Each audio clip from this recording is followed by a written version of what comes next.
Hello दोस्तों, अशोक आइश में आपका स्वागत है। दोस्तों, आज 37वां दिन है डेली टारगेट में, आप देख भी पा रहे होंगे। तो इस सीरीज़ में हम कुछ टॉपिक्स आपको बताते हैं, तो वही चीज़ें आज आगे हम बताएंगे। तो आज चलते हैं सीधे।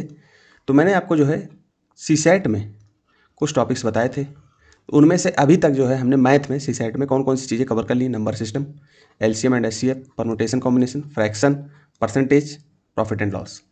7वें नंबर पर data interpretation, ratio proportion, average, distance and time and distance, time and work, mensuration, probability, mixture alligation, pipe and cisterns, simple interest, compound interest. इसके अलावा अब आपको कोई भी चैप्टर एक्स्ट्रा नहीं पढ़ना है, इन्हीं में से कुछ ना कुछ फंस जाएगा। वैसे भी मैंने सिर्फ 11 नंबर तक ही आपको टॉपिक्स बताए थे कि ये मोस्ट इंपॉर्टेंट टॉपिक्स हैं, ये और यहाँ से लेकर के यहाँ तक ये जो है मोस्ट इंपॉर्टेंट टॉपिक्स हैं। इनको आप इन्हीं में से सवाल आएंगे, आप चाहे देख लेना।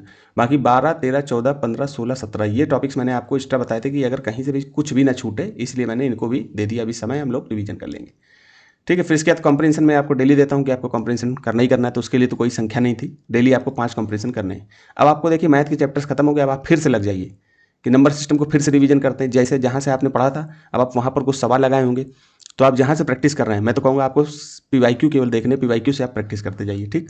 इसी तरह से डेली आपको मैं बताऊंगा फिर से। तो नंबर सिस्टम आज आपको नंबर सिस्टम करना है, कल एचसीएम और एचसीएफ बताऊंगा। फिर इसी तरह से आपको, मुझे याद नहीं रहेगा कि कौन सा मैंने बताया था, तो आप मान लेना कि पहले मैंने क्या बताया था, फिर दूसरे दिन क्या बताऊंगा। इस तरह से आपको करना है। आगे रीजनिंग में मैंने सिलोजिज्म जिसको 9 कहते हैं, series, ranking, dice, direction, blood relation, calendar, कथन और निष्कर्ष, पजल, क्लॉक और सीरीज, ये चैप्टर्स बताए थे। ये भी मोस्ट इंपॉर्टेंट चैप्टर्स हैं, ठीक है। मोस्ट इंपॉर्टेंट चैप्टर है, आईएमपी है मोस्ट, इन्हीं को पढ़ना है दोस्तों। तो आप फिर से लग जाइए, इनको दोबारा करना है आपको। तो सिलोजिज्म आपको करना है आज, ठीक है। तो इसी तरह से जहाँ से आपने किया हो उसकी केवल प्रैक्टिस कर लो जा करके, ठीक है। जहाँ पर अटको, तो जिनसे मदद आपने ली है तो उनका वीडियो वगैरह अगर है तो उससे देख लीजिए, या फिर से उसकी थ्योरी वगैरह जहाँ पर सूत्र फॉर्मूला लिखे हो वहाँ पर से देख लो, रिवाइज कर लो।